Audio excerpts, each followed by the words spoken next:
Hearing none, all those in favor signify by saying aye. Aye. Aye. Okay, we have no petitions, protests, or communications. I'm going to stall out on item 7. Item 7 is public comment on non-agenda issues, but I want to just make sure everybody has an opportunity.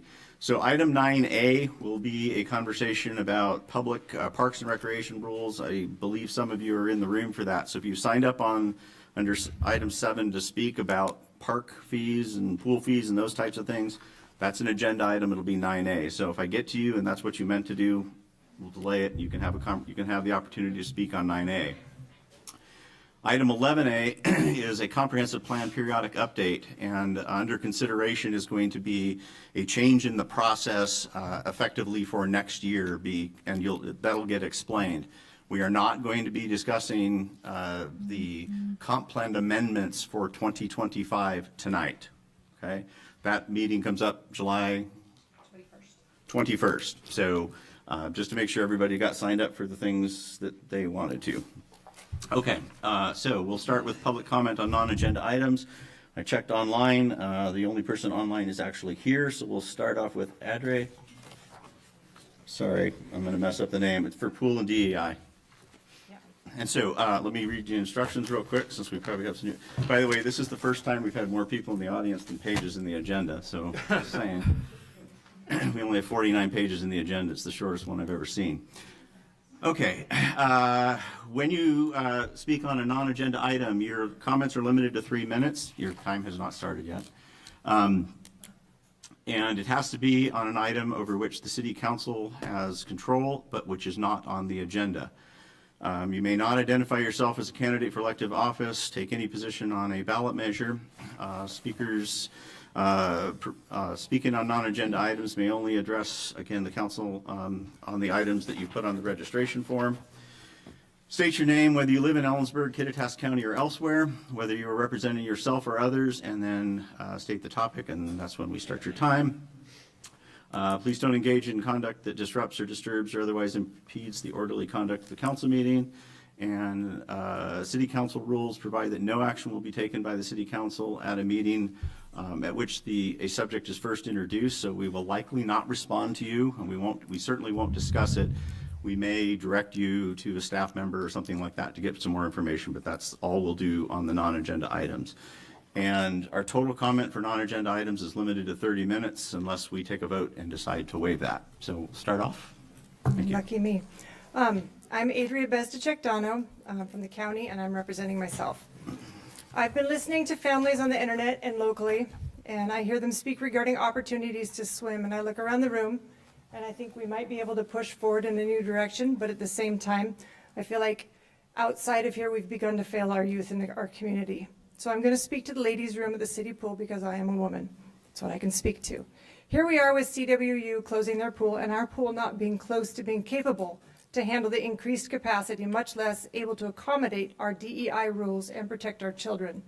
With the changes at CWU, we will have an increase of young ladies, both local and CWU students, in our locker rooms, and nowhere for a discretionary rinse-off of the body as requested when entering the pool and as needed when exiting the pool. The DEI has failed our kids and the very people that they promote to protect. There is currently a small family bathroom that now has benches. Thank you. And it is, however, too small for a family of 4 to use with mom's help. And then there is nowhere to rinse off before entering the pool. So we're back to square one, where the family must enter the women's locker room to rinse off when a man can and has been standing with his genitalia fully exposed. The increased size of the privacy changing stalls in the women's bathroom has been appreciated. But the issue still remains that we have to walk past a man with his penis hanging out in the shower to get to said private changing stalls. DEI has failed this man, and it has failed our children. With this increase in traffic, the chlorine's going to increase. The kids will need to rinse off prior to going home. Parents trust the coaching staff with our swim team issue that we have coming up. They trust our staff to take care of their children, but their hands are tied with the layout of our city pool. Compared to the CW pool. Our pool is not equipped to handle these changes, and I know that they're going to do their best to accommodate and work with everybody to the best of their facility. With a leaky roof and an HVAC system that doesn't work and a host of logistic issues within the layout of the facility, we need a bigger pool budget. But for me, the white elephant in the room is the DEI rules that have been put in place to displace the families so that a man can hang out his genitalia in the women's bathroom without consequences to him, but massive consequences to others. If DEI fails one part of the umbrella that it says it protects, then it as a whole has failed. DEI has broadened its umbrella of coverage too far. It's had too many fingers in too many pies. We need to eliminate DEI and try again.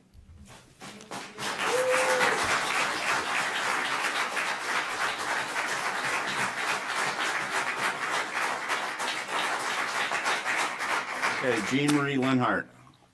And thanks for cool stuff in DEI. Members of the council, thank you for being here tonight. I know at this time of the night, I really want to be at home in front of the television in my pajamas, and I'm sure you do too. So identify yourself and. Sorry. Thank you for the reminder. My name is Jean Marie Linhart. I am a resident of Ellensburg. I live on 2nd Street, just about a block down from Nancy Lilquist, the council. Thank you for being here tonight. I am thankful for many of the programs supported and funded through City Council. I love doing escape rooms and jigsaw puzzle competitions at our library. My God, have we got a wonderful library program. I recently attended the Ethics Lab presentation centered around the work of Braver Angels. I am looking forward to our Bike Month program and the scavenger hunt activity through Adventure Labs. I think that's just going to be super cool. This brings me to my reason for being here tonight, which is to speak in support of the mission and work of our Diversity, Equity, and Inclusion Committee. While I know there are those, we've just heard from one, who vilify this committee in those terms, let us just remember that diversity means the condition of having or being composed of different elements, variety. Hence, people from all walks of life living in our community should be represented. Equity means fairness or justice in the way people are treated. Does anyone truly think that's a bad idea? And inclusion means the act or practice of including students with disabilities in the general student population, or the act or practice of including and accommodating people who have historically been excluded. I have a son who's not a son of my body, but somebody that I adopted later in life. I'm a professor. I never had children of my own. This son is gay, and he was rejected by his family. He was rejected by his family, and I said to him one time when it was breaking his heart that I couldn't understand why they did that and that I would be his mom. And you know, he's in his 30s, and I can still see how much he needs that advice of an older person. I have transgender students right now, and I have never seen one of the transgender women students use the women's bathroom. They always go into the gender-neutral bathroom, the single-stall bathroom when one is available. And I'm sure that's because they don't want to be treated in the way that they fear that they would be treated. And they don't want to make anybody else uncomfortable, just like I don't want to make anybody else uncomfortable. DEI is important because it means that transgender youth live to adulthood. Because it helps them live to adulthood. And it's crucially important to the community, to me, to see those members of the community feel safe here. Back in 2020, I think it was, when we first instituted this community, there was an event on campus called Being Black in Ellensburg. I'm going to wrap it up. Thank you for letting me speak tonight, and thank you for caring about these issues.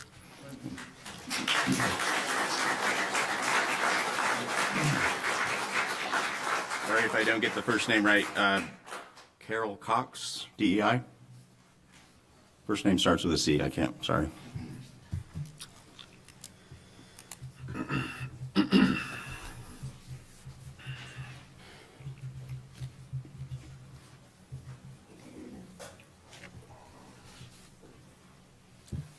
Hi, my name's Carol Cox. I live in Ellensburg.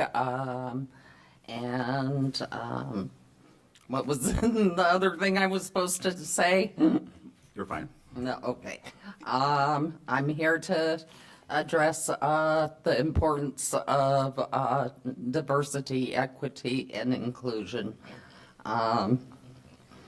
Just a sec. I wrote something up.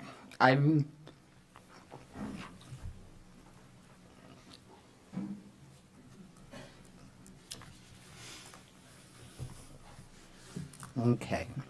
It has been my privilege to have owned and operated a business for going on a quarter of a century on Main Street, Ellensburg, USA. The very best part of it is I get to interact with the citizens of this town on a daily basis. If I were to pick one word to describe them, that word would be diverse. Ellensburg consists of an array of people from all sorts of ethnic, cultural, and socioeconomic backgrounds, religious beliefs, sexual identities, and special physical, mental, and emotional needs. They are our families, our children, our friends, and our neighbors. They each have something unique and vital to contribute to our town. It is the striving towards the goals of diversity, equity, and inclusion that allows them to do so.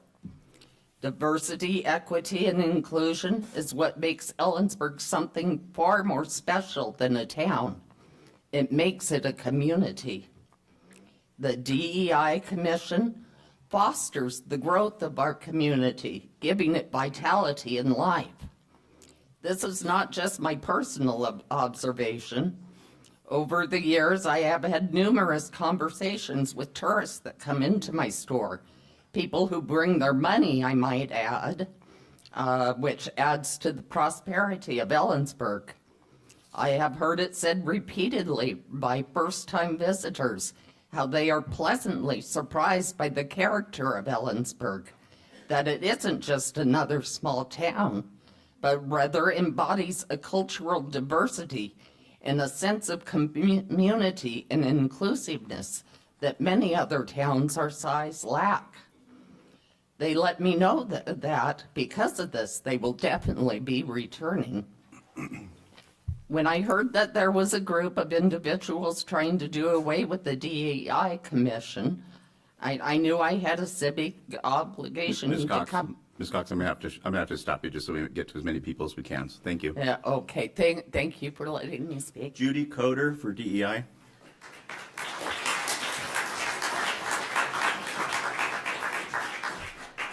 My name is Judy Coder.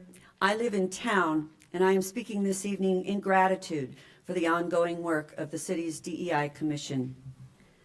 The city ordinance that formed the commission in 2021 expressed a collective hope that all who live in Ellensburg today and in the future will have the opportunity to contribute fully to the community. It is that opportunity to contribute that I wish to address today.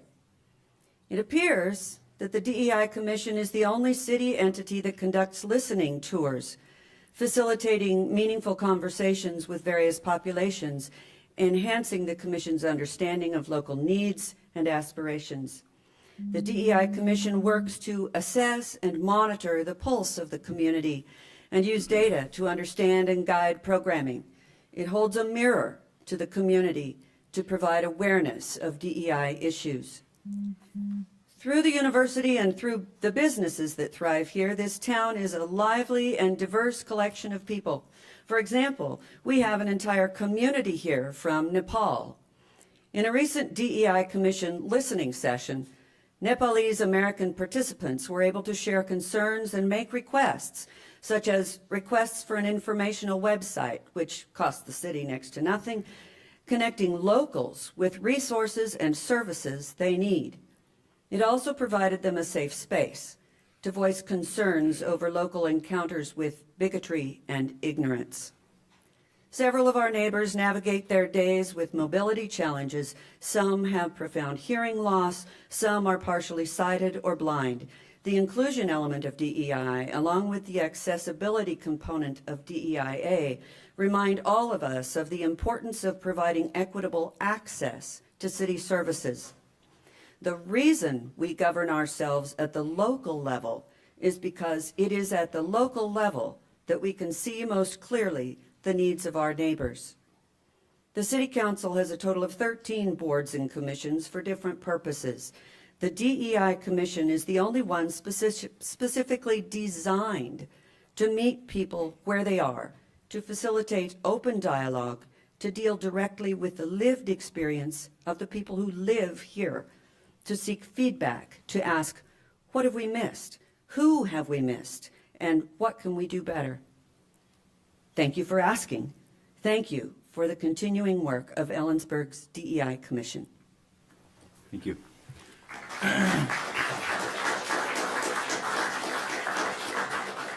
Christy Sutphin, DEI. I'm sorry, did you say? Christy Sutphin. Sorry if I'm not getting that right. It's fine. My name is Christy Sutphin, and I live here in Ellensburg. And I also want to thank the Diversity, Equity, and Inclusion Commission for their work in 2024. I just finished reading the report. I'm grateful for the listening sessions with the different groups in the community. I didn't even know there was a Nepalese community until I read the report. And so thank you for informing me about that and reaching out to them. I also particularly appreciate the financial support of the Bail Fund project to inform more people about the class and race-based inequities of the bail system. This is something I've been reading a lot about lately, and it certainly does affect lower income people and people of color, especially. And also I'd like to express my appreciation for the work with Helen House to support LGBTQ+ students. And thanks to for bringing attention to Juneteenth, Pride Month, and other celebrations and commemorations. I want to live in a community that promotes awareness of various experiences and points of view, and that is concerned with treating people fairly. Inclusion and fairness are what DEI is about, so thanks again for promoting those values in concrete ways in Ellensburg.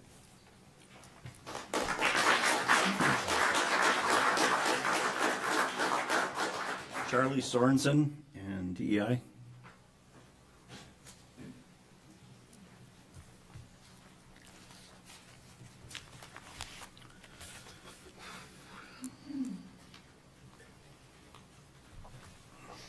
Thank you.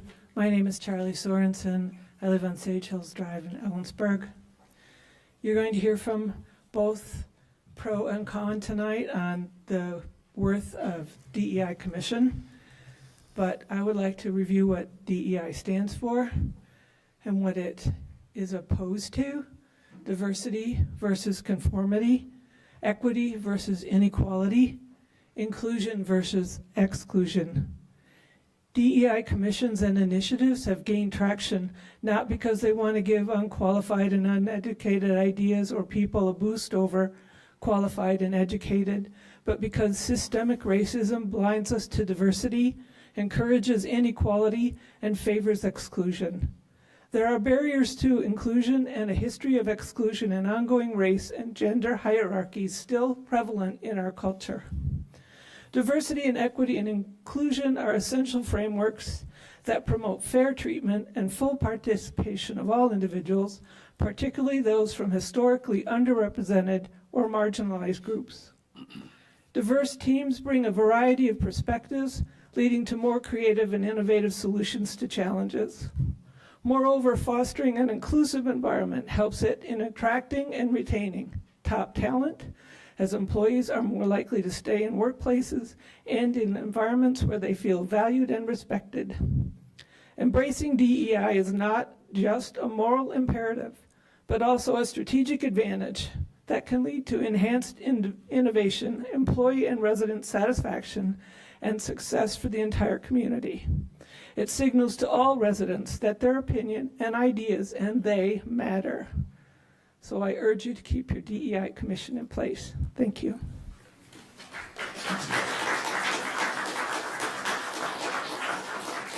So just for tracking purposes, I am counting the actual time spoken, so once we get closer to our 30-minute, we'll talk. So we're only at 15 now. Mary, and I'm sorry, Mackison? I was just signing in. I'm not prepared to speak. Okay. Shelley Lunsberry Griffin.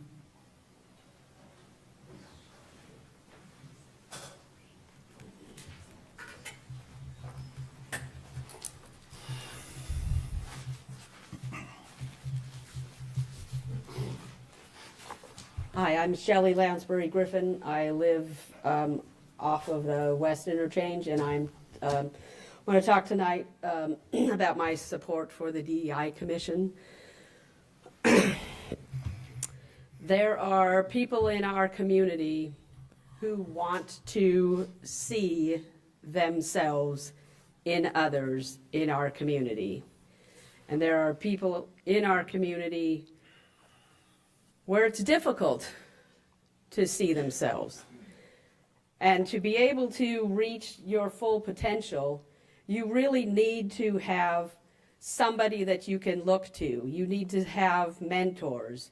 You need to have people out in places of business, in where you gather, so that you feel comfortable and confident, so that you can give as much of yourself as you can. When you don't see yourself in your community, you end up hiding away, and then your community isn't as strong as it could be. Stan Bassett was a local community member, and he was in a wheelchair for the longest time. And because he was allowed to be out and visible, other people who have physical ailments, physical disabilities, they were able to see, hey, I am valued here. I could be that person. I could be, involved here. There's something that's talked about. Oh, we need to have tolerance for people. I don't want to be tolerated. Tolerated means you're just going to put up with me. I don't want you to put up with me. I want you to respect me for my whole person, everything I am, everything that I can bring to the community. I am a whole complex human being with multiple aspects, and the DEI Commission helps other people see that you can be complex and you can be represented. So that's why I support the DEI Commission and all that they have been doing in our community to make us a stronger community. Thank you. Thank you.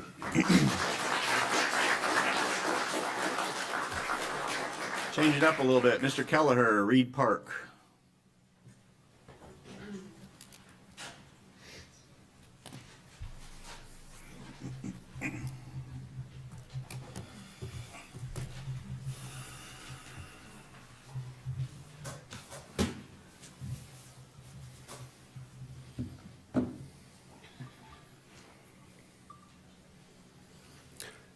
Thank you, Mr. Mayor. Pat Kelleher, resident of the county. The current council has a proposal I have submitted concerning pedestrian safety on Craig's Hill. I never joined Save Craig's Hill group, but I bought the hat. Congratulations to the council on resolving concerns with your neighbors. The American Legion. Your solution was quite creative and is working very well. A little known fact about Craig's Hill, possibly known only to the long-serving council member of 24 years, Council Member Lilquist. The American Legion was constructed at its present location in 1930 on a lot 60 by 70 feet leased from the county. The Legion has only owned its parking lot since August 29th, 2003, when a boundary line adjustment was made and the city transferred ownership of the parking lot to the American Legion. My ask tonight is to have a discussion at a future city council meeting to attempt to resolve current pedestrian safety concerns in the upper portion of Craig's Hill. Thank you.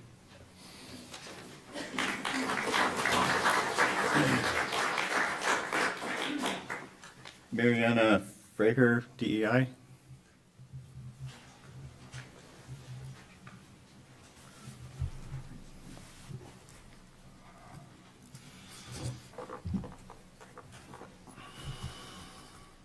Hi, my name is Mariana Freyer. I live here in Ellensburg, and I'm representing myself as a queer disabled woman.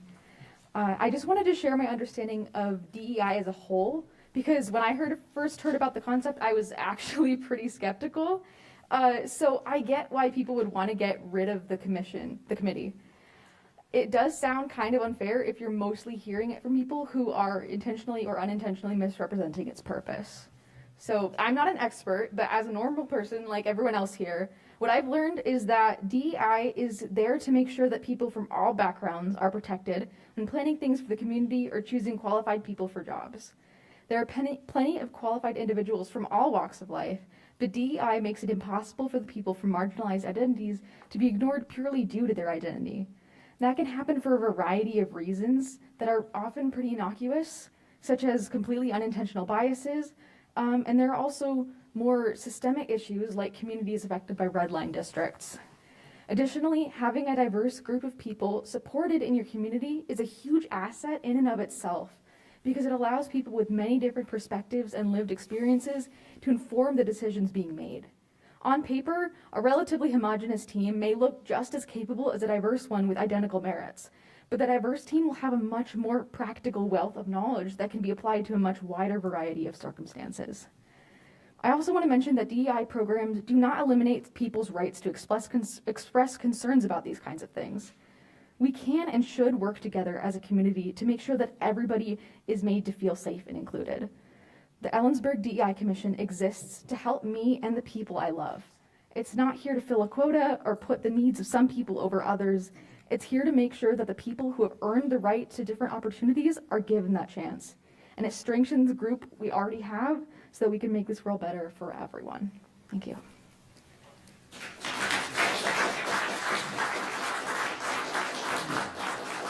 Amanda Russert, DEI.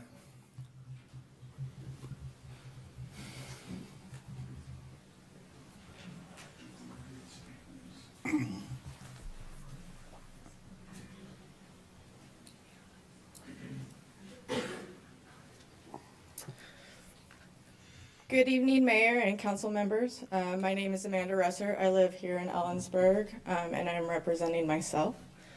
I'm the director of Helen House here in Ellensburg, a local nonprofit that provides a safe and affirming space for the 2S LGBTQIA+ community.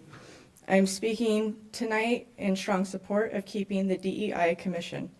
For many in our community, especially queer youth, people of color, and others who felt pushed to the margins, the DEI Commission represents more than policy. It's a sign that Ellensburg sees them, hears them, and values their place here.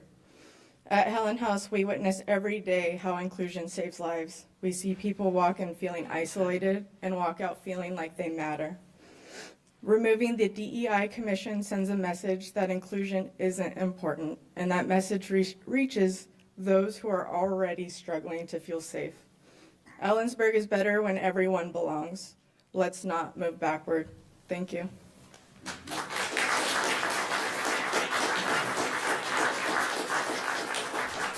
Tori Jones, DEI.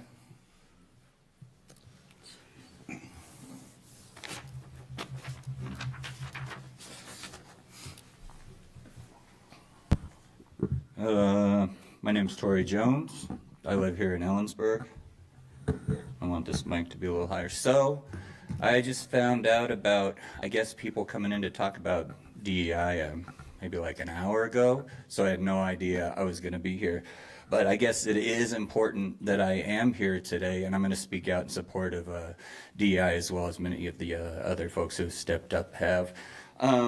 And I guess I didn't realize that there was an issue with penises in the ladies' dressing room at the pool. I hadn't heard anything about that.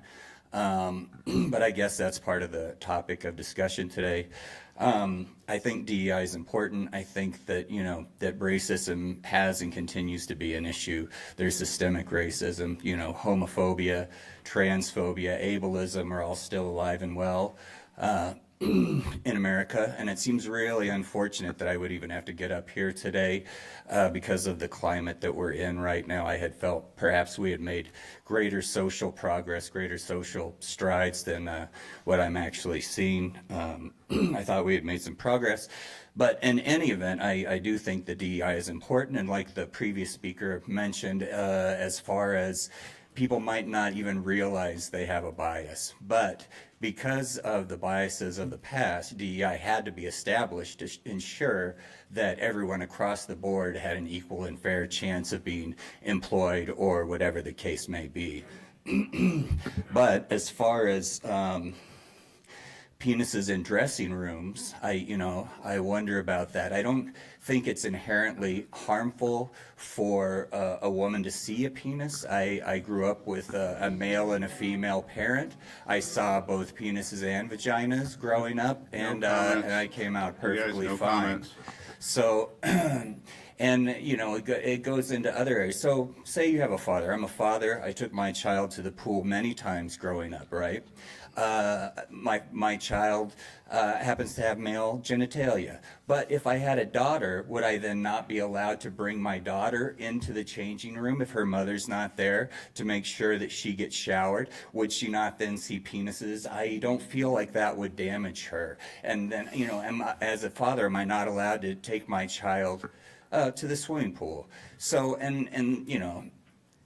a male bathroom, or whatever the case may be. And the other thing we're looking at is, say it's a transgender person, they've had gender reassignment surgery, so they now have the physical characteristics of their gender, which are they going to use? Are they going to use the women's room, or are they going to use the men's room? I feel like it would be very much more unsafe for a woman to be in the male dressing room than vice versa. That's all I have. Thank you. Thank you, Mr. Jones.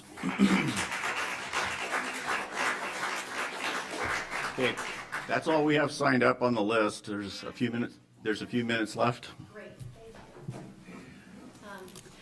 I'm Jessica Hanna, and I live in Kittitas County, and I want to thank everyone that stood up here and gave their opinion. I really do appreciate it. I think it's very brave. I am a mother of 9 kids. I'm a grandmother of 1, and I would like to say that it has, unfortunately, I can tell you that when my kids go to a swimming pool, they bring a robe because I need them to come out, because it has been an occurrence. Across, not just in Ellensburg, but it's been an occurrence. And I think we had a professor here that spoke and said that there's a lot of respect for some of the transgender or homosexual community, that she never sees them go into a different bathroom. And I really appreciate that. I would really, really urge the council that as you're moving forward, please think about the children, okay? I was a foster parent for 10 years. It's been my soul, living and breathing, to do my best to protect children. And I want to protect their innocence.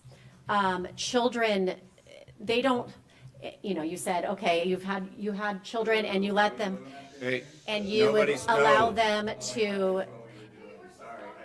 it is yours. Stop the timer. Okay. I'll have you removed from the audience. Sorry, ma'am, go ahead. It's okay. I just want to say that it is that gentleman's choice to expose his children to things, but for the innocence of children altogether, they don't need to be exposed to any of this. So as you move forward and thinking about your DEI, if that's the direction you continue to head, please think about the ways that we can protect children's innocence. We do not need to even get them in a position to be exposed. I was working with foster care for a very long time. That is trauma. That is sexual abuse. Okay, when we're exposing to strangers, and I don't care, girl, boy, whatever, that is trauma. So we need to think about the children as we move forward, the children of Kittitas County. So thank you.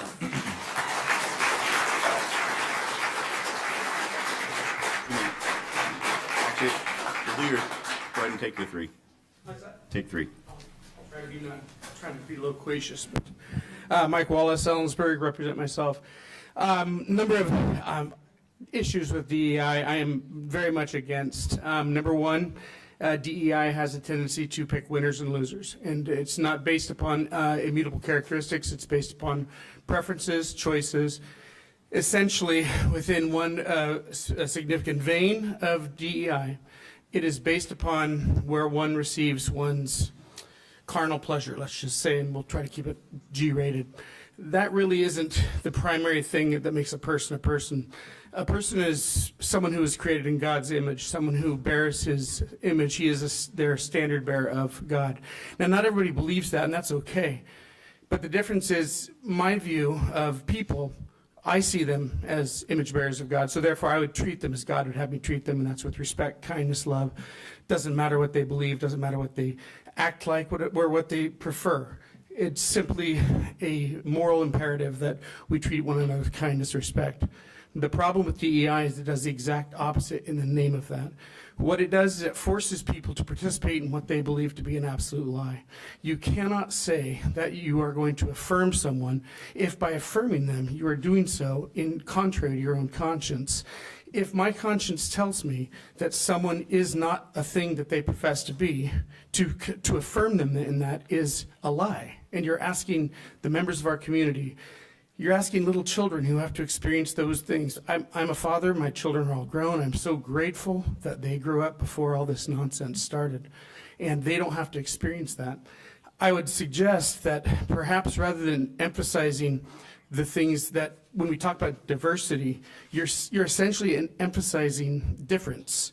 And you're emphasizing difference as a greater good. You show me, for example, an army, a phalanx of Roman soldiers in antiquity. Were they strengthened by a bunch of people doing their own thing, going opposite directions, or were they strengthened by their unity and their purpose? Look at a community. Are we strengthened because people are all demanding that we affirm the thing they say they are now, knowing full well under their own explanation of what their tendencies are, they could be something identified completely different the next day. What manner of lunacy is it that we would suggest to a rational people that they would be expected to know and then be able to articulate what another person might be thinking or feeling, and it should change day to day. It's an impossible standard to maintain. It divides our community. It puts children at risk who are then therefore forced to see things that no parent in their right mind would ever allow their children to see. It's predatory, it's pornographic, and it's just plain wrong. Thank you.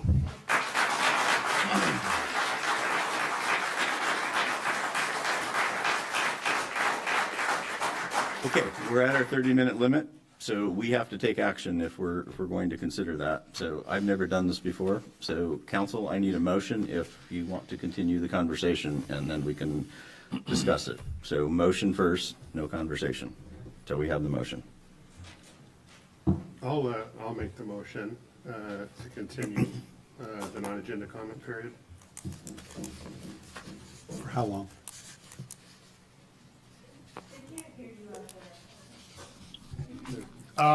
How long? Let's say 15 minutes. So that's the motion itself. Okay. Do you have anybody else signed up? No, we've gone through the list. We don't know if there's anyone else that wants to speak. No, there is somebody in the audience that wants to speak. Okay, for lack of a second, then we're going to move on in our agenda. Let me just explain to the audience that the issue in front of us from a DEI commission perspective is likely going to come up in the second meeting of July. Until that time, you're free to come and speak at this point in the meeting, but there likely won't be any agenda items related to this between now and then. So we're going to move on to item 9A, which is amending the city code. This is page 29 in the packet. This is chapter 2.34, Parks and Recreational Rules and Regulations, and there is an opportunity for public comment here. Do you, actually, in the meantime, if anybody's not going to stay for this part of the meeting, there's people in the audience. I'm not forcing anybody out, but balance of the meeting is Parks and Rec rules, and then we're going to talk about changing the process for the comprehensive amendment. We will not be talking about any proposed amendments tonight, so we'll give everybody an opportunity.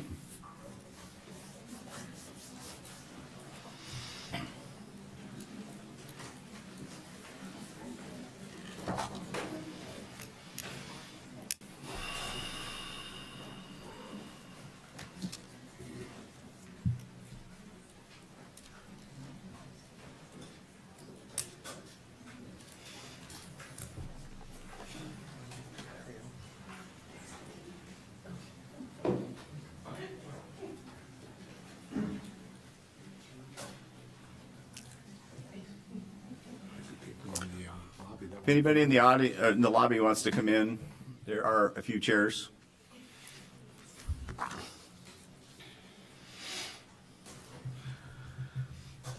Okay, Brad, you want to go ahead? Thank you. Good evening, Council. Mr. Mayor, Brad Case, Parks and Recreation Director for the City of Ellensburg. Attached for your consideration tonight is a proposed ordinance amending Chapter 2.34 of the Ellensburg City Code, specifically the rates and fees and programs at the Kittitas Valley Memorial Pool and Fitness Center, park rental fees, athletic field use fees, and updating language in the alcohol policy for city facilities. One of the goals and priorities identified by the council during the 25-26 biennial budget process was to increase revenues and reduce operational costs within the Parks and Recreation Department, as well as identify a sustainable revenue source. Staff is proposing changes to sections 2.34, 2.240, 2.34.300, and section 2.34.040 of the city code. And I'll just kind of briefly touch some of these right now, and then I'll get into a little bit more detail later on in my presentation. The Adult Activity Center staff is proposing to increase the hourly rental room rates at the center. There are approximately 3 to 5 organizations that rent space at the center throughout the course of the year.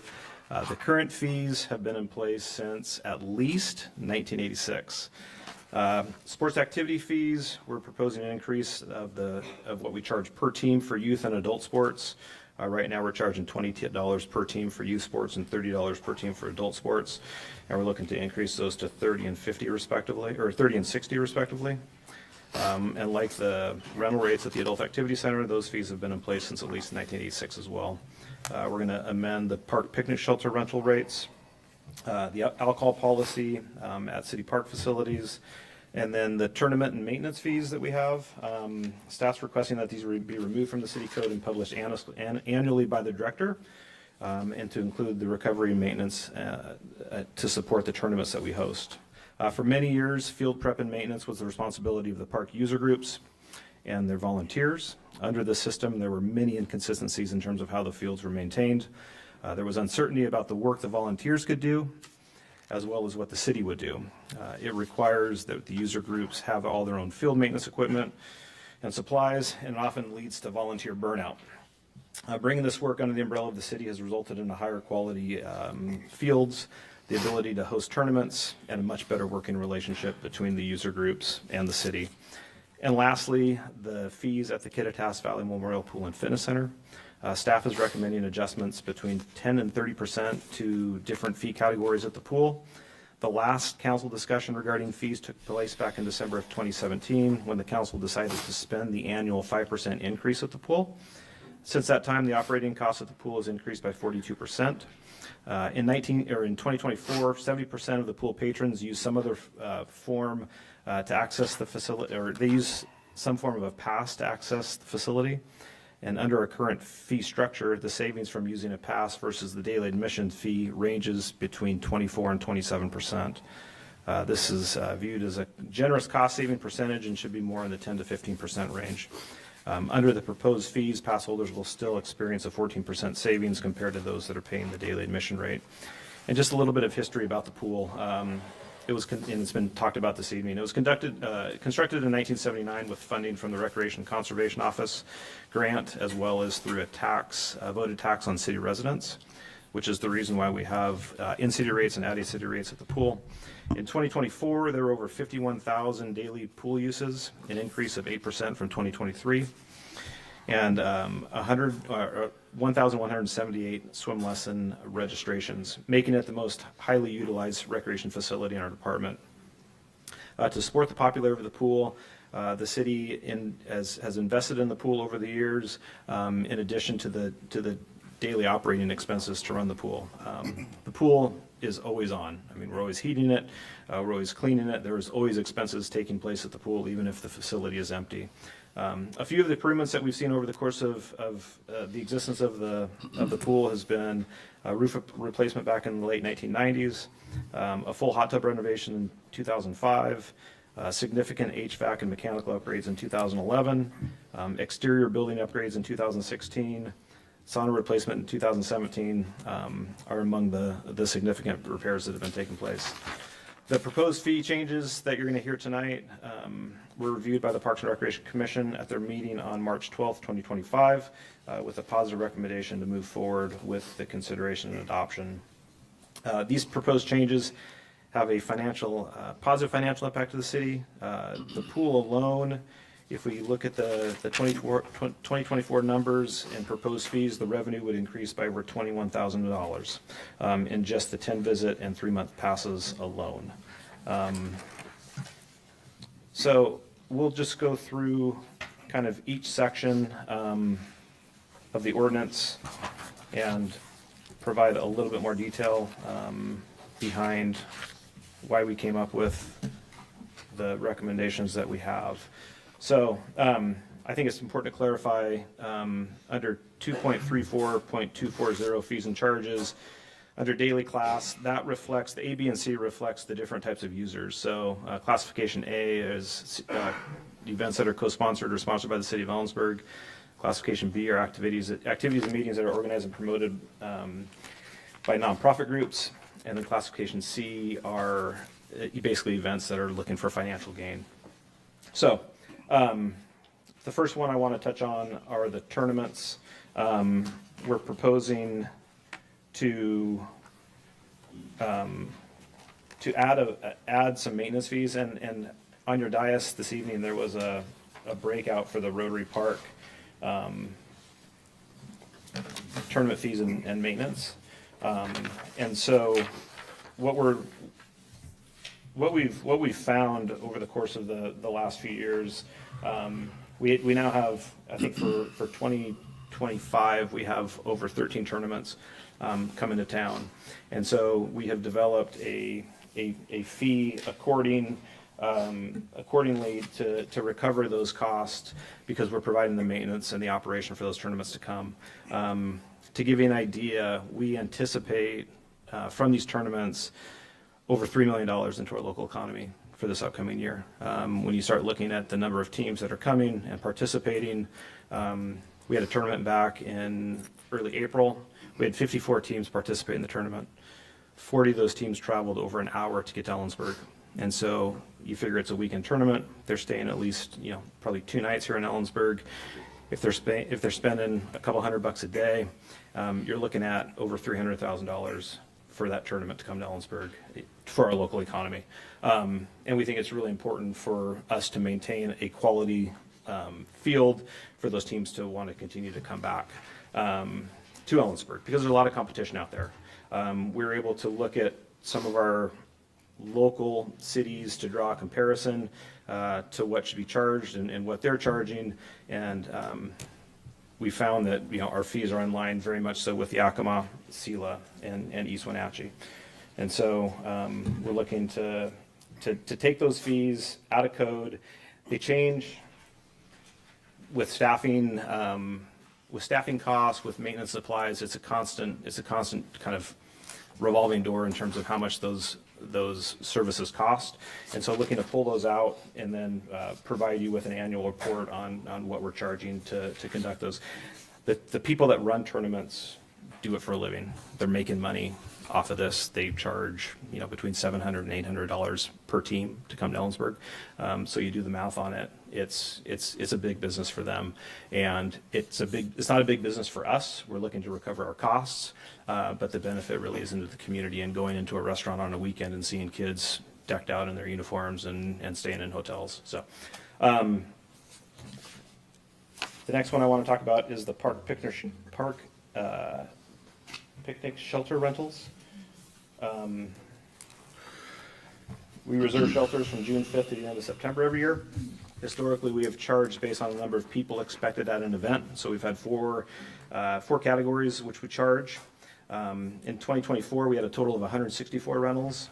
Almost 60% of those were for events between 1 and 50 people. In 2024, our shelter fees generated just under $6,600 in revenue. And what we're proposing to do is remove, just have a flat rate for a 5-hour block of time or for a full day rental. And so for a 5-hour block, it would be $50. And for a full day rental, it'd be $100. And so just makes it a little bit easier, just in terms of how we, and we don't go out and we don't go out and make sure that, you know, the groups that are using them have less than 50 people. We're taking them at their word. So looking to just change the way that we kind of organize that fee structure and what we charge. Back to the Adult Activity Center again, 3 to 5 organizations rent throughout the year, and they brought in a little under $3,000 in revenue for 2024. So we're looking at some moderate increases when it comes to those fees.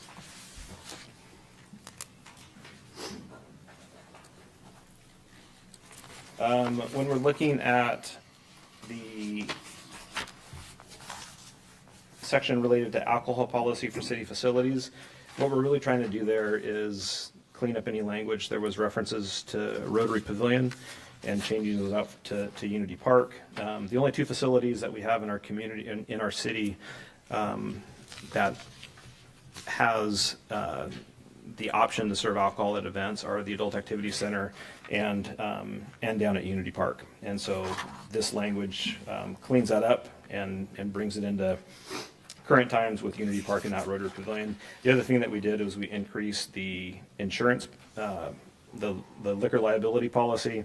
We raised the amount that is required of groups that want to have an event with alcohol to match what is in our special events permit. So those 2 things are consistent. Where before we had inconsistency, which was what was in this section of the code compared to what our special events called for. So just clearing some of that up.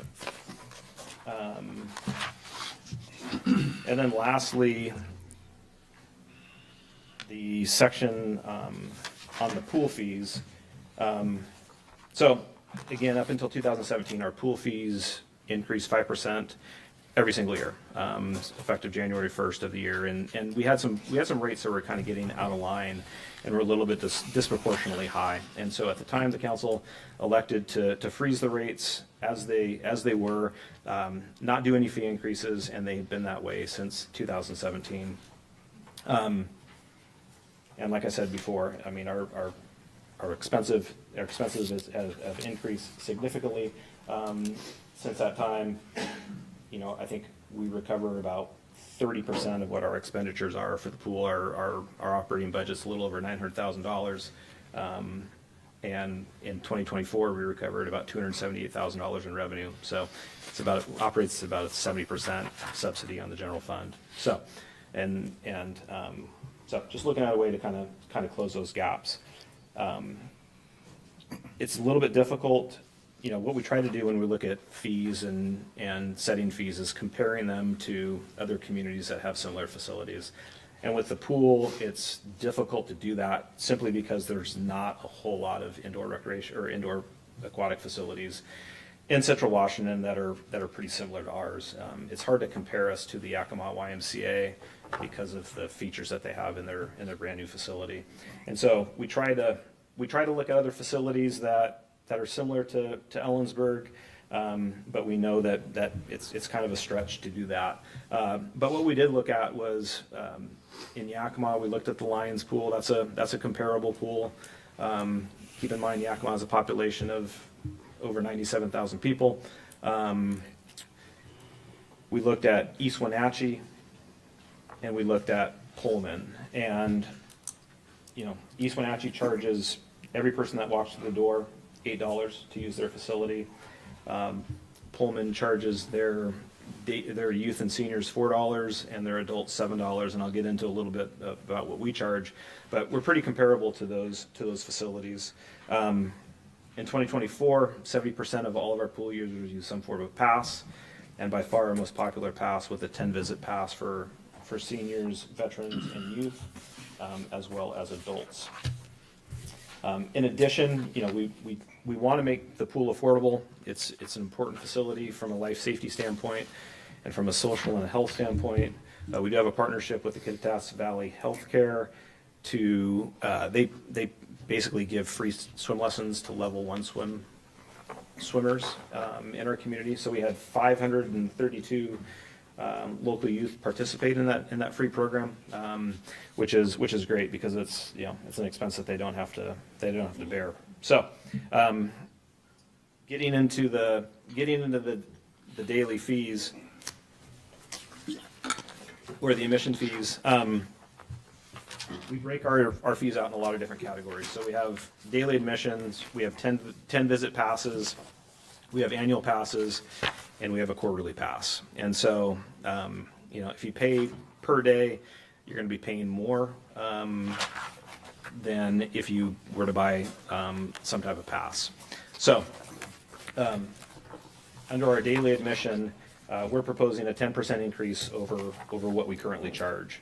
And so that means we're going for youth and seniors, and veterans, we're going from $3 a visit to $3.30 a visit for in-city residents, and and going from $3.60 a visit to $4 a visit for out of city.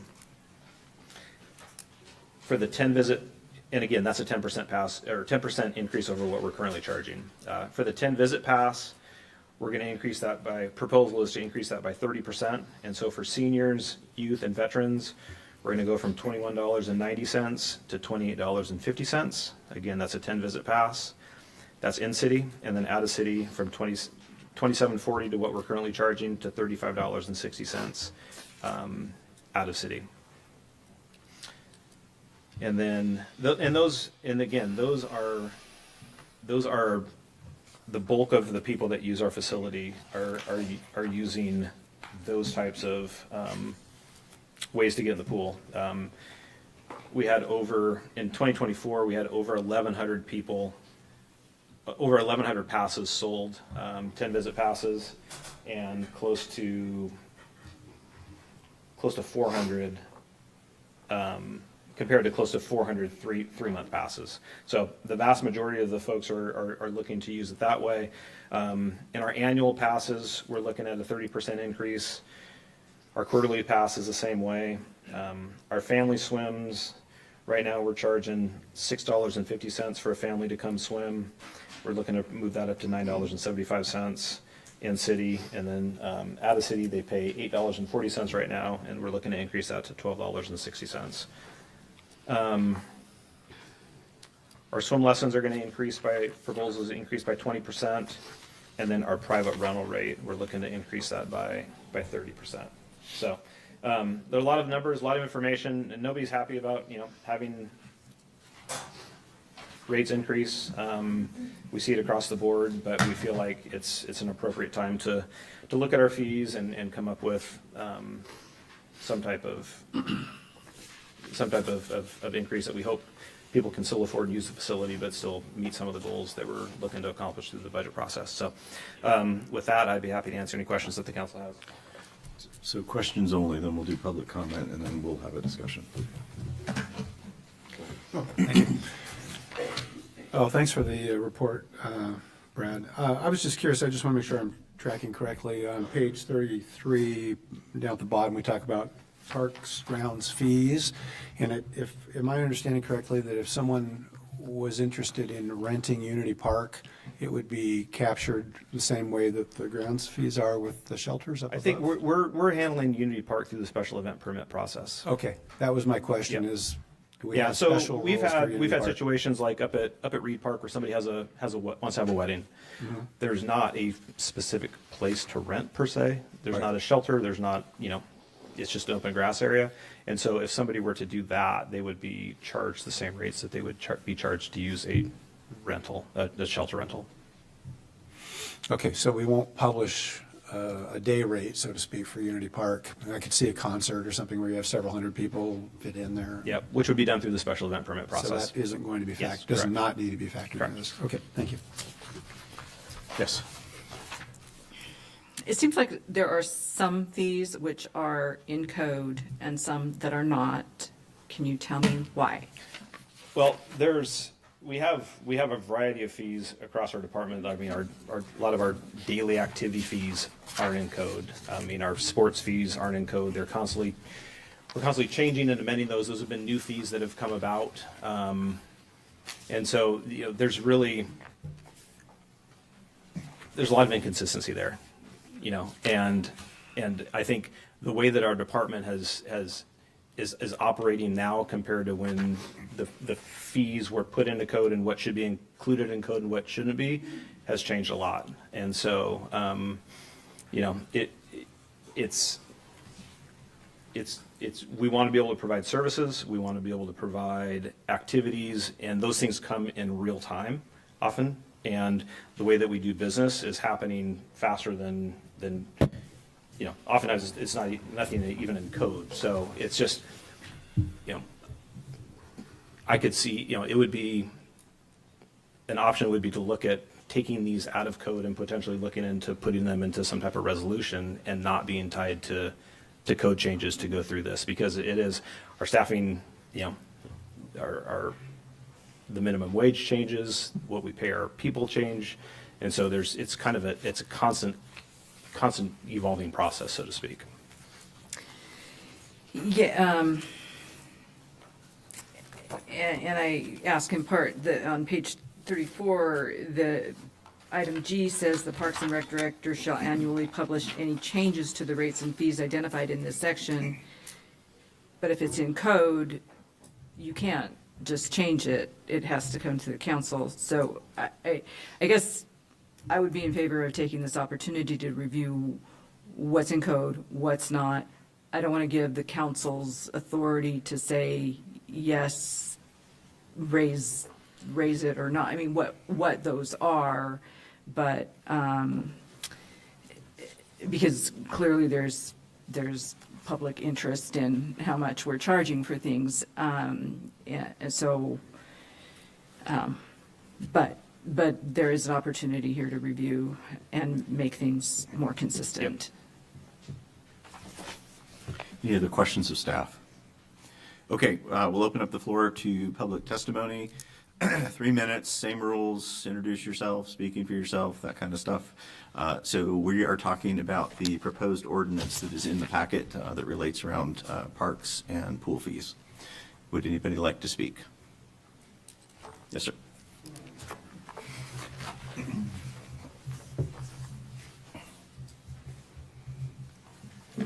Hello, my name is Gary Cumisk. I live in Ellensburg, in city. I've been a long-term user of the pool facility on and off as we've lived here since 1985. I have been in conversation with Brett Chase about some of these proposed changes. I only became aware of them when I returned. I'd been visiting Mexico until March 20th. When in calculating the rates, I saw that the pool pass rates are going up 30.4%, but the COLA, or the Social Security cost of living adjustments, are only add up to 25.6% since 2018, when the last price increase, when the price increases were halted on passes. That 5% rate, I agree, we had got to a point where we were disproportionately high, and now we're comparative with many peer facilities, which is difficult to calculate because some new facilities far exceed what we can offer. Now with the college pool closing, it's possible that that might bring in another source of revenue. I'm not speaking solely for myself, but I have 3 pages of signatures from people that are active participants at the pool, many of them seniors and veterans. It seems that pass holders are oftentimes seniors, veterans, or families that like to use the pool on a regular basis. I know I do.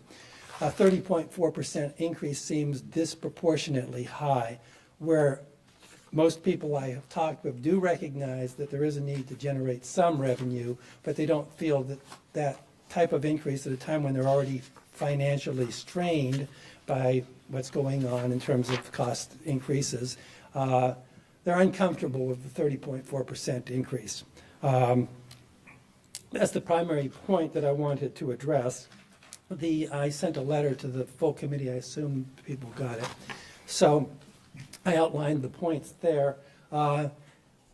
In general, I concur with Mr. Chase about the need to generate further revenue, but I also see that the pool is a resource and it isn't a business. It isn't there to generate money. It serves the community in many greater ways and makes it a more desirable place to live. So I appreciate your consideration in potentially reassessing the fee structure to make it more equitable and recognizing that having a significant discount for people who want to use the facility on a regular basis is perhaps an advisable thing. Okay, thank you. Thank you. Is there anybody else in the audience who wishes to speak on the Parks and Rec or pool fees? Okay, seeing none. Council, there's nobody online, correct? Okay. Can I ask Brad another question? So I think you said if we increase these fees, the city collects an additional $21,000 in added revenue, and that's for all of the fees. No, that's just for, that was just an example of the biggest, the three. Got too many pieces of paper here, just one second.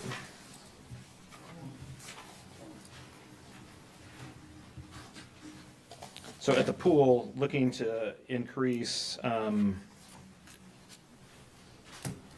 what we're proposing would increase the revenue by $21,000 in the 10 visit pass and the 3-month pass alone. So just the pool and just the passes? Just those things, yeah, the 10 visit pass and the 3-month pass. To give you just an idea of the impact just in those two categories. And if we, well, if I were better at math, I could do this, but if we increased 25% instead of 30% to match the COLA.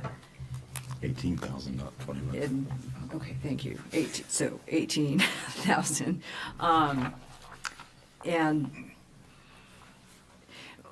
But we risk getting behind again unless we update that every year with the COLA.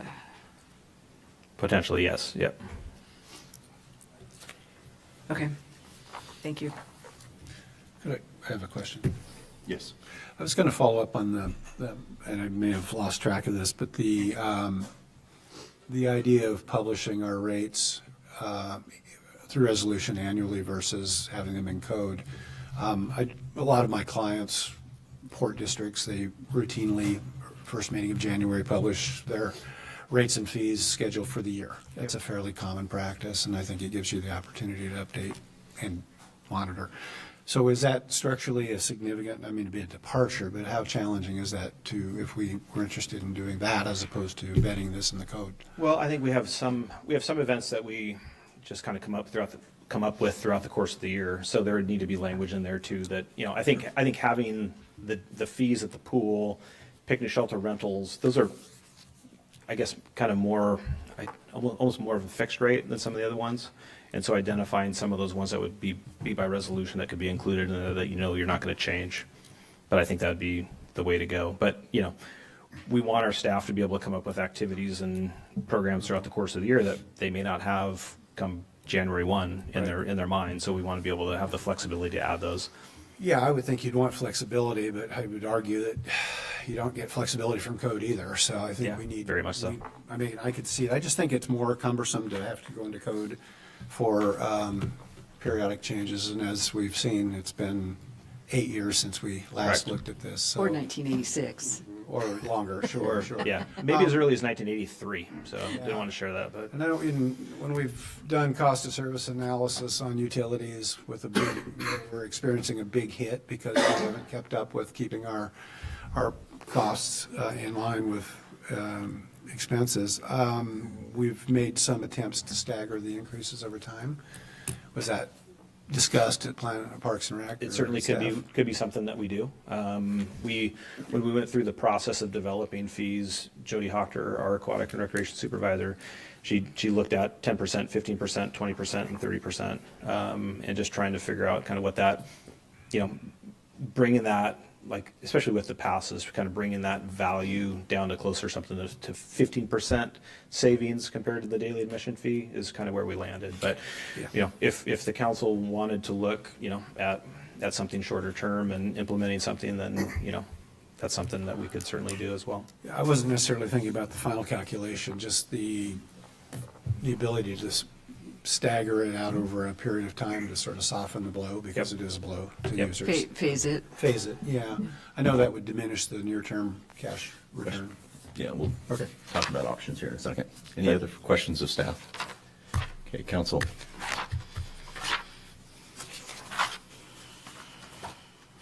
Well, I'll go ahead, Mr. Mayor. I'll move first reading of ordinance 4959, which would relate to parks and recreation fees and policies. Second. We have a motion second to conduct first reading of ordinance 4959, which would amend chapter 2.34 of the Ellensburg City Code. Discussion.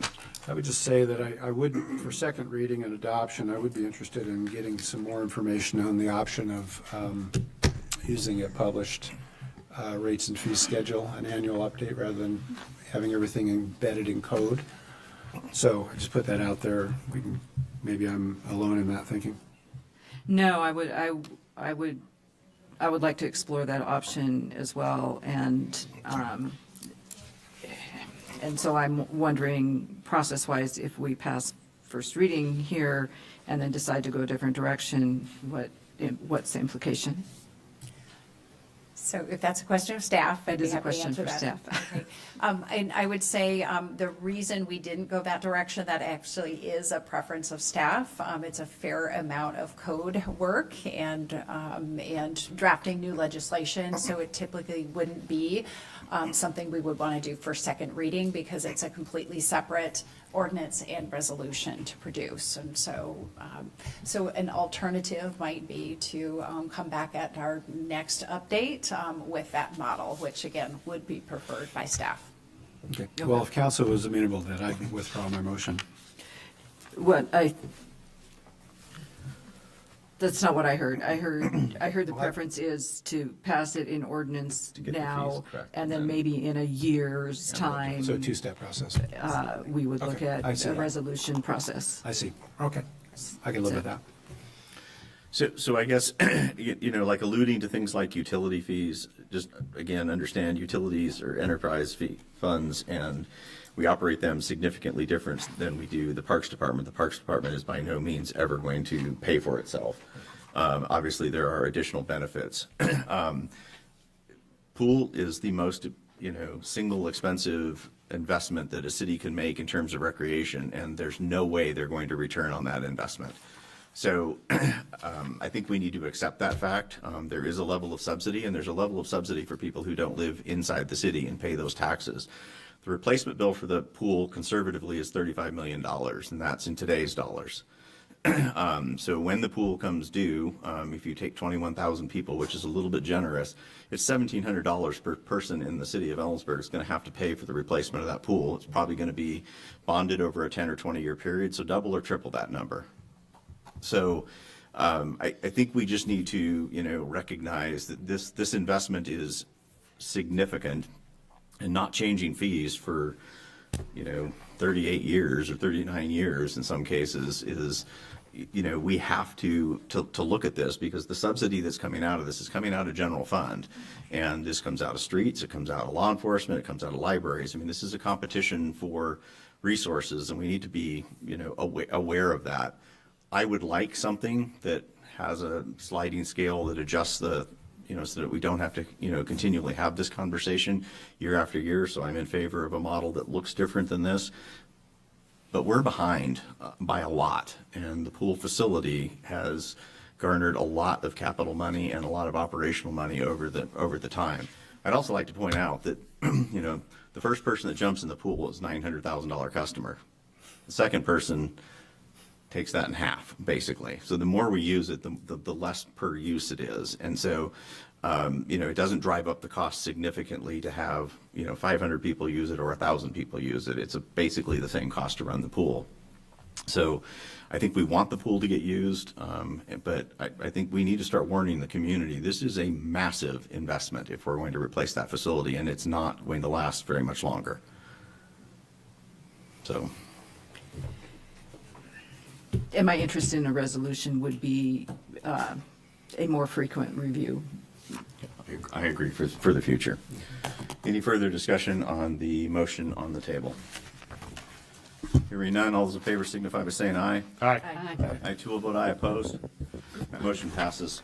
An ordinance of the City Council of the City of Ellensburg, Washington relating to parks and recreation fees and policies, amending sections 2.34.240, 2.34.300, and 2.38.040, repealing section 2.34.200, and repealing chapter 2.35, Racket and Recreation Center rates and fees of the Ellensburg City Code.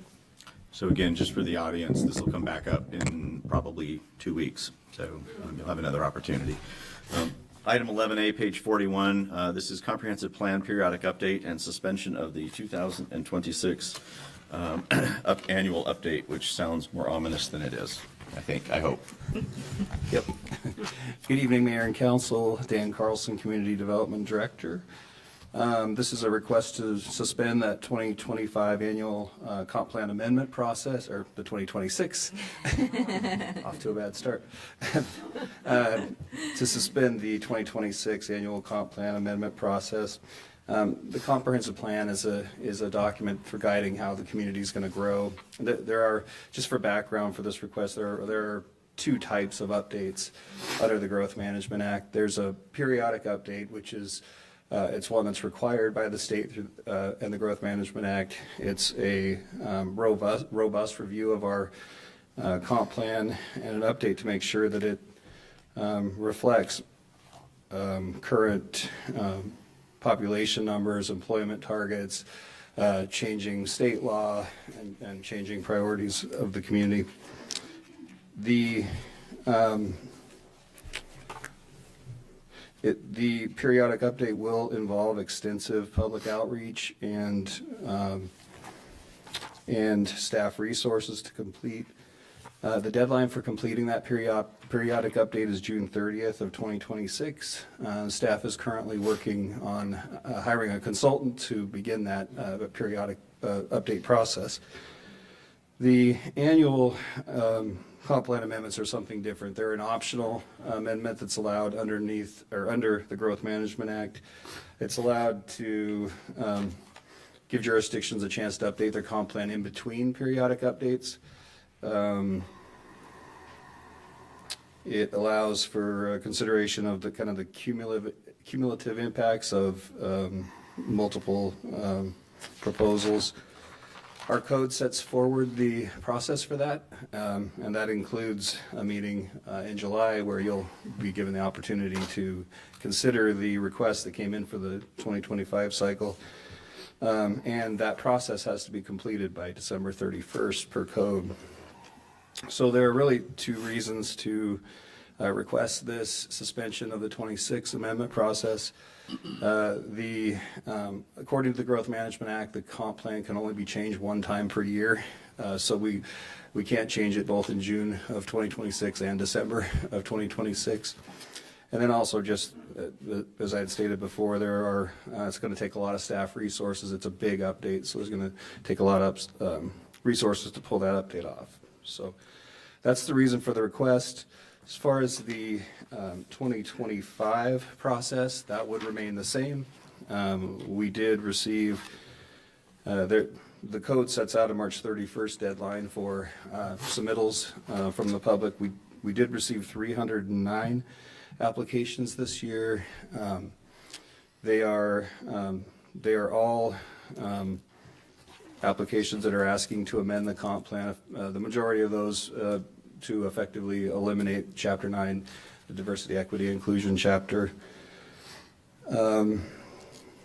Staff is currently still intaking those because there was a lot of them. But According to the code, those will come back to you on July 21st, and that will give the council an opportunity to decide if those amendments will stay on the docket to be considered in 2025. And then again, all of those items will have to be completed by December 31st of this year. So that's their request, to suspend the 2026 annual comp plan amendments. So in short, before we get to public comment, what you're asking to do is essentially streamline the process or focus the process for 2026 entirely on sort of the gross management piece. Yeah, that's correct, on the periodic For 2025, there are no changes. We're not talking about that tonight. No Okay. changes. Okay. Council, any questions of staff? Yeah, I do. Hey, Dan. Could you, I mean, I know there was initially a lot of concern over the word suspension for 2026 and especially with the, extremely large number of amendments we got this year, 309 versus a previous high of 6. And a lot of people want to make sure that an opportunity like their voice isn't going to be removed. I spent the weekend reading through this and getting my head around it, but I wanted to ask you, could you, with some level of detail, address the various opportunities that citizens will have to provide input in 2026 during that larger review compared to just a single year amendment process? Mm-hmm. Yeah, so the periodic update will include a kickoff to essentially start that, and that will start soon. And that project will include a public participation plan that lists a lot of different ways to reach out to the community surveys, open houses, a website, social media, farmers markets, the fair and rodeo, those kind of things, opportunities for the public to give input. And there's a whole public participation plan that's been set out with the goal of letting the public know what the Growth Management Act is, what the plan is, how they can participate, and then how that input's going to be used in the plan itself. And that will run from the kickoff this year through the adoption of that periodic update in June of 2026. And when was the kickoff this year? I missed that date. We're working on hiring a consultant. We will be back to you soon with a contract, and we'll be kicking that off soon. Okay, perfect. And is there a good, I know we did this, what was it, 2008? 17. 17? Would you anticipate this process being similar in structure to what occurred in 2017? Or, I know you're still working on it, so I don't want to hold you to it, but just kind of looking at the differences between then and now, so that people have a chance to go through and look at what was done before and understand it better. I think it may be different. The public participation plan that we drafted is definitely different from what was involved in that update. But not being that familiar with what that process looked like, only kind of what the result was, the resulting comp plan. I'm not totally sure, but I'm thinking those are some of the details that we're working through right now. Is what's the scope of this thing going to be? So. And you said you've already got the participation plan drafted, or in at least a draft form. Is that something that can be shared relatively soon? Yeah, I have the draft. It's public record. We discussed it in September at a study session, and that's as far as it's gone. Okay, thank you. Any other questions of staff? Is anybody in the public who wishes to speak on this issue?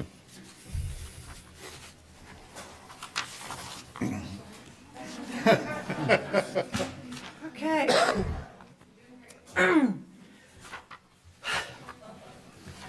Adria Bezdacek-Dono, County, representing myself. In regards to the annual comprehensive plan of 2025. So we're talking, the subject is the 2026 process. The 2026 and suspending process, it, yes. not So, the 25 comp You're right, plan. sorry, thank you. Okay. In regards to that, I do want to say first off that I appreciate having a voice in the amendment that we just processed through 2025.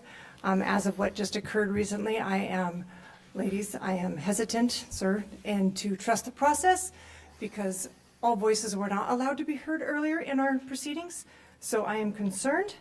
But I would like to say, as stated on our amendment forms, I do look forward to being informed of every time Chapter 9 is discussed at any public forum where a decision could be made in regards to the 2025 comprehensive plan.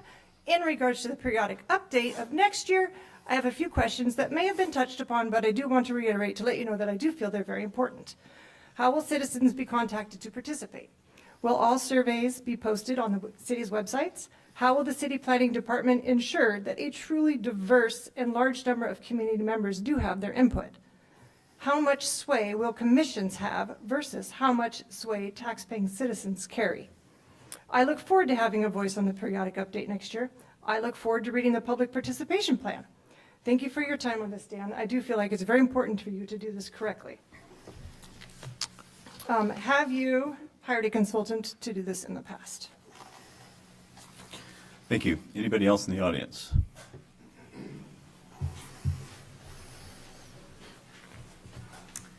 Good evening. My name is Candace Comfort. I'm representing myself, and I live in Kittitas County. I had decided against speaking tonight, but after hearing that tonight's agenda was one of the shortest that's been seen, and then Councilmember Thompson making a motion and not being able to get a second from anybody up here so that we could continue letting our voices be heard, I'm going to speak now tonight. 2026 is the year the City of Ellensburg does their 8-year periodic update.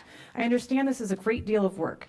However, I do not feel we should take away the voices of the citizens. The city should not stop listening to the opinions and desires of its people when it's inconvenient. And while I know there will be other opportunities next year to be involved in the comprehensive plan update, it doesn't mean the city should opt out of the amendment docket cycle. The 2025 comprehensive plan amendment docket cycle sets the example of exactly why it is important that we don't shut down this important avenue of hearing our voices. By March 31st, 2025, the city received 309 comprehensive plan amendment applications. All 309 were for the elimination of Chapter 9. 309 individuals spoke up about their city going a direction they don't agree with. That is a huge number of people all saying the same thing, and makes the case that because so many took the time to make known their dissatisfaction with the city's comprehensive plan, that we shouldn't be taking a break from it next year. Instead, the city should continue listening through what has become a very successful channel for speaking out on what needs to be changed. As a citizen, I see the need for things to be done in order. That means that before a vote is taken on removing this avenue for us to speak out, we should first have another one set up in its place. While that may be coming, it hasn't happened yet. I also question the rush to push this vote through before the 2025 comprehensive plan amendment applications are reviewed in July of this year by council. In order to instill trust in the people you serve, I would urge you to first handle this year's docket cycle so your community knows they are being heard, listened to, and taken seriously before moving on to the issues of the 2026 docket cycle. By skipping to 2026, it leaves doubts in the mind about the intentions for doing so before the July meeting. For all the reasons stated, I am requesting council table the vote on whether to suspend the 2026 annual comprehensive plan update process until August. Citizens deserve to know they are being listened to and taken seriously before rushing to silence a main avenue they use to make their voices heard. I appreciate your consideration in this. Thank you.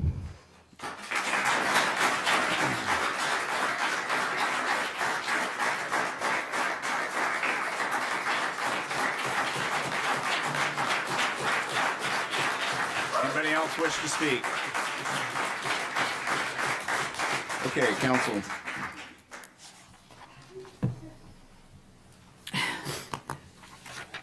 I'll move to approve the suspension of the 2026 annual comprehensive plan update process to prioritize resources for the periodic update. Second. We have a motion second to approve the suspension of the 2026 annual comprehensive plan update process and to prioritize resources for the periodic update. Discussion. And to speaking for the motion, having been through at least 2 cycles of the periodic update, this is the most intensive way that the city goes out and gets the vibe from the people, what they want to see. You will absolutely have a huge opportunity much more than any annual update could give you, much more than submitting your comp plan amendments to the amendment process.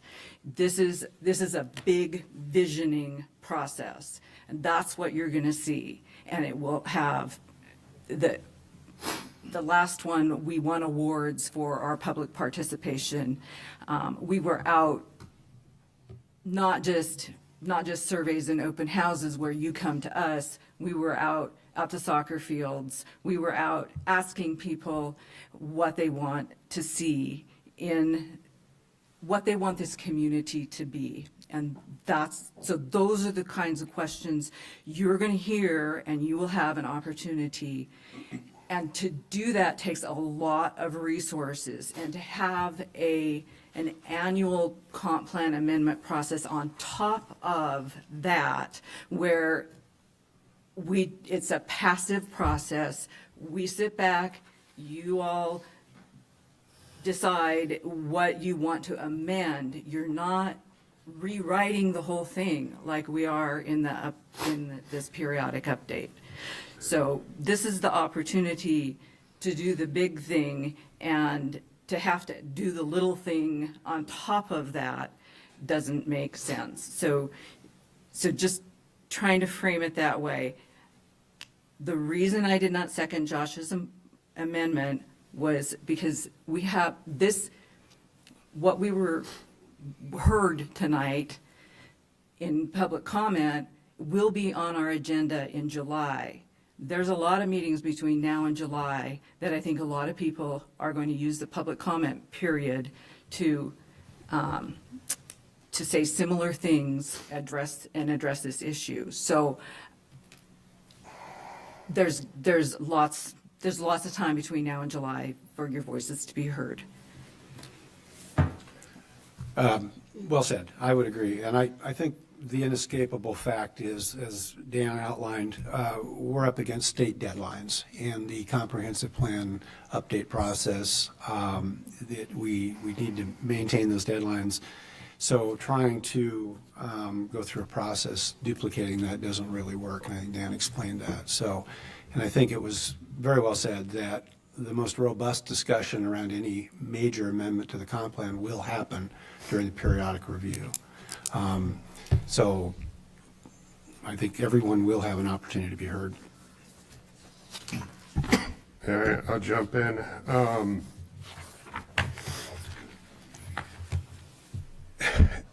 mean, that's kind of a hard one there, that we won't listen to the people in the room now because they'll have an opportunity in several months. That's what was just said. No, I'm sorry. At every meeting for 3 months, every meeting until. But it's disrespectful to the people that are here now to say anytime in the future you can be heard. We had the lightest packet ever. This is a leaflet. And we couldn't get 15 minutes to hear additional voices. We had a sign-up sheet that was filled. How many people went to that and said, geez, there's no more lines. I can't put my name down. This would have been the one meeting where we could have heard everybody that needed to raise their hand and talk about something that's dividing this community, and to put it off, to put anybody off in this room for to say 15 minutes is, our job up here is to listen, and this council tonight failed that. And we also failed that with Pizza Clutch when we had a substantial number of individuals who wanted to talk about parental rights, and that's how the whole thing came up with. And they were constantly shut down while the other side ran on and on and on, clearly off topic. So there's a pattern here. So this is why you got 309 forms and people concerned that they're not going to be heard because they haven't been heard today. They weren't heard in December. And when we had Save Craig's Hill in here, when they were demeaned and belittled, and there's a lot of them in this room right now that were here through that entire process. I hate raising my voice, but I have to raise my voice for everybody that's in this room and everybody that's at home. There's been too many people that have been told to shut up or come back later or you can't talk. It's an embarrassment. And, you know, I originally was going to say, hey, let's just, I'm going to trust the process. I'm going to say, let's vote for the suspension. I can't now in good conscience because we should have at least had the list. We've got it, but it's not here. So we're telling people you're going to remove your ability to talk in 26 via this process with an unclear process. And I don't think there's too many people in this room that are satisfied with that approach. So I'm sorry for raising my voice, but damn it, somebody's got to raise their voice for these people.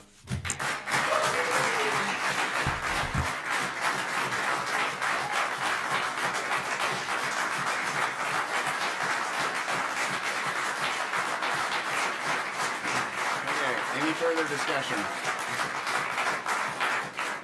Any further discussion? Okay, all those in favor signify by saying aye. Aye. Aye. I too will vote aye. Opposed? No. That motion passes. All right, item 12A, this is the city manager's report. Thank you, Mayor. Good evening, Council and Mayor. Heidi Barrett, Sternaway City Manager. You have a fairly lengthy manager's report in your packet. Just a reminder, there are 2 site-specific public hearings coming up at your May 5th meeting.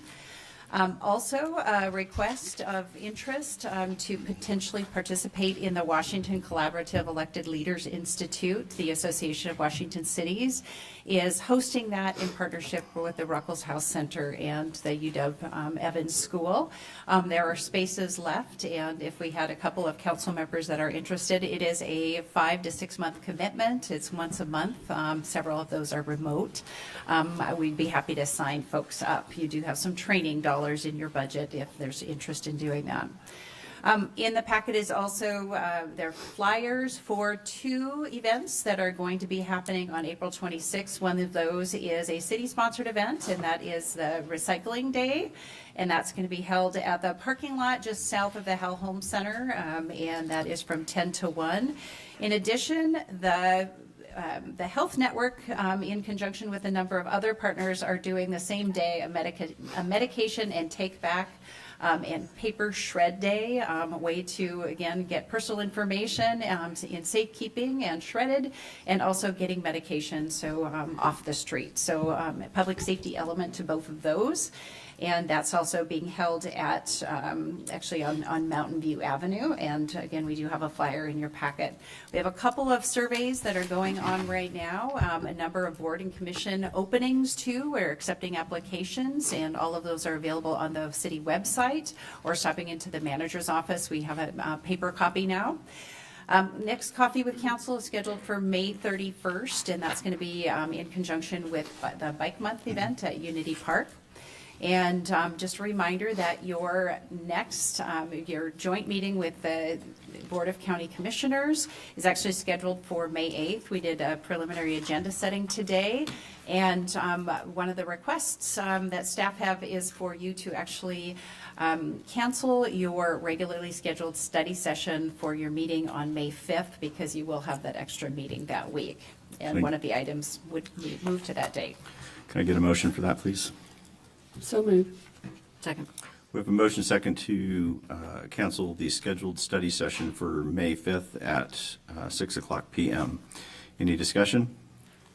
Hearing none, all those in favor signify by saying aye. Aye. Aye. I too will vote aye. Opposed? Motion passes. Excellent. So a couple more items. Also in your packet is a reminder that the council candidate information session is scheduled for April 30th. That's in this room. We will provide a Zoom link for those folks who want to observe. We also will post the recorded session online after the fact. I can't require that we don't have a quorum of council there. What I would ask is that only those that would be running for a seat would attend, so we don't have a quorum of council, and if other folks want to watch, that they watch online. And so, let's see here. And then finally, you have a little preview of the meeting next week. And finally, we also do have our newsletter. We do this every year and mail this to all of the residents, the residential and business addresses in the community. A lot of amazing work happens in this community. You have 200 and around 50 employees that work very hard for you, and a number of boards and commissions. And so just a way to kind of wrap up that and do a report to the taxpayers and try to drive folks to some of our online services to stay informed. So any questions, let me know. And that's the end of my report. Thank you. Councilmember Thompson. No report. Councilmember Miller. I'll just run through it quickly.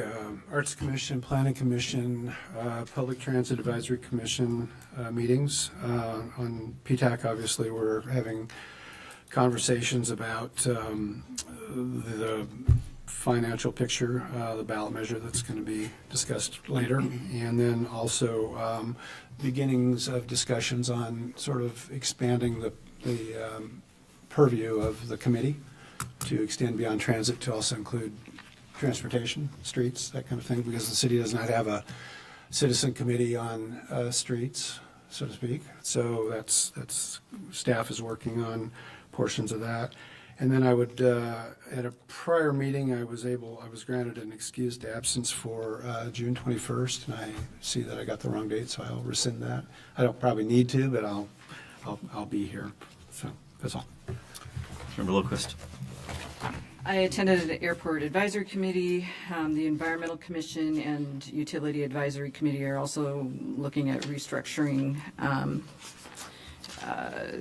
their duties. If UAC, well, Environmental Commission, we talked about the recycling and bicycle events that are coming up. The Utility Advisory Committee talked about the renewable natural gas grant that we got a long time ago.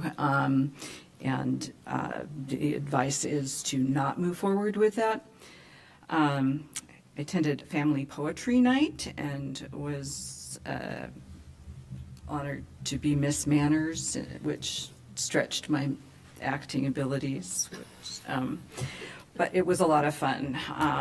And the League of Women Voters had an event on federal funding that I attended, and our upcoming LEF meeting is canceled for this Wednesday morning.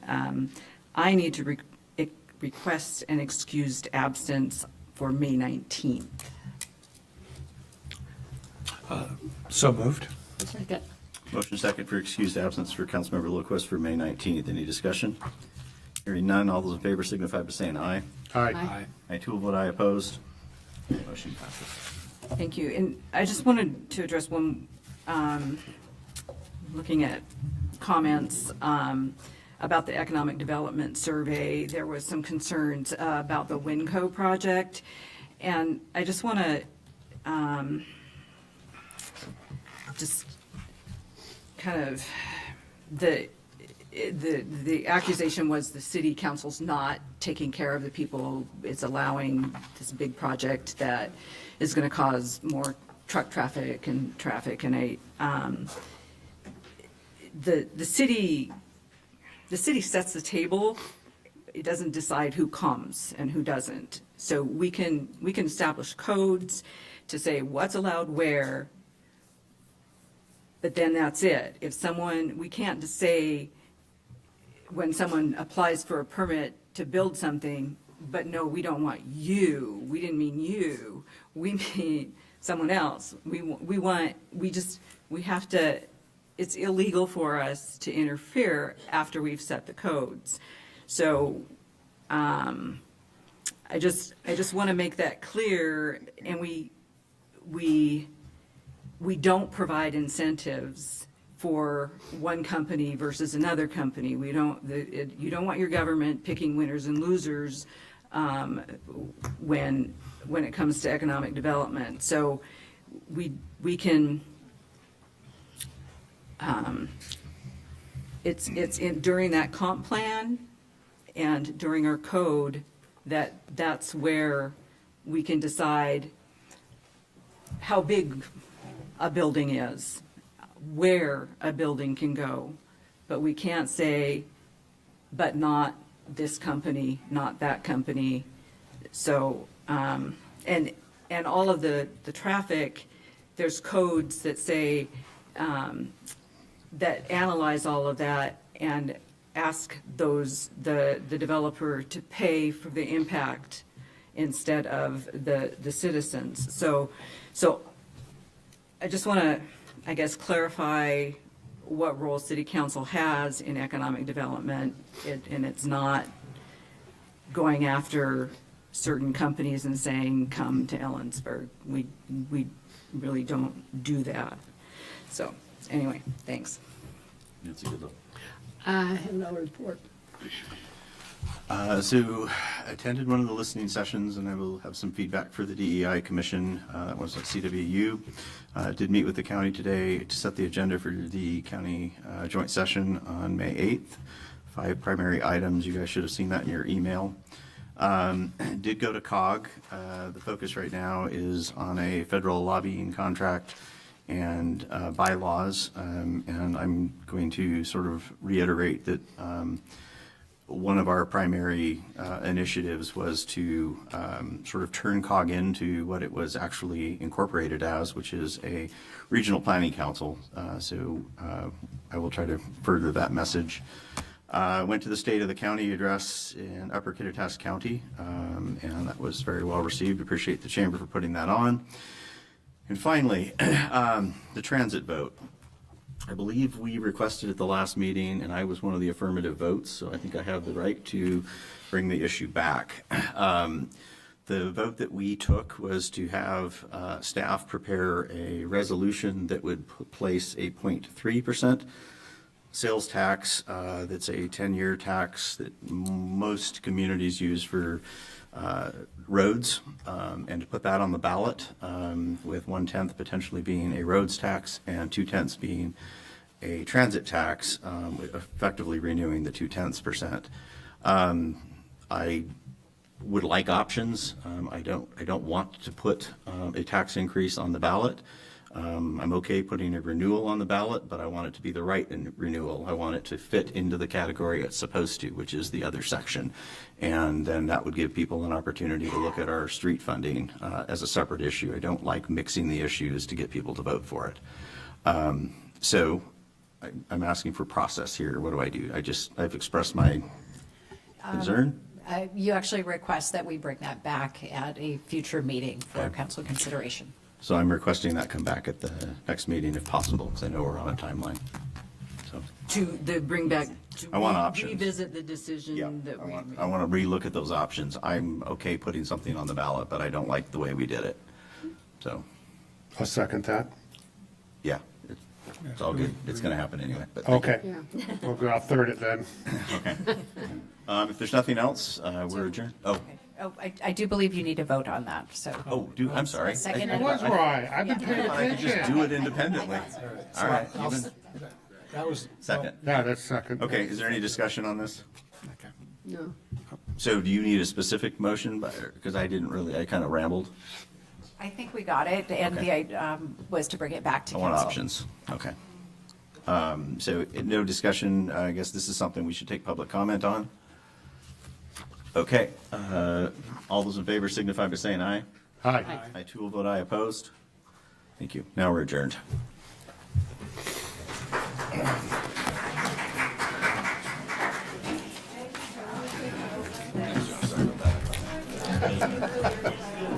No, I'm glad you did that.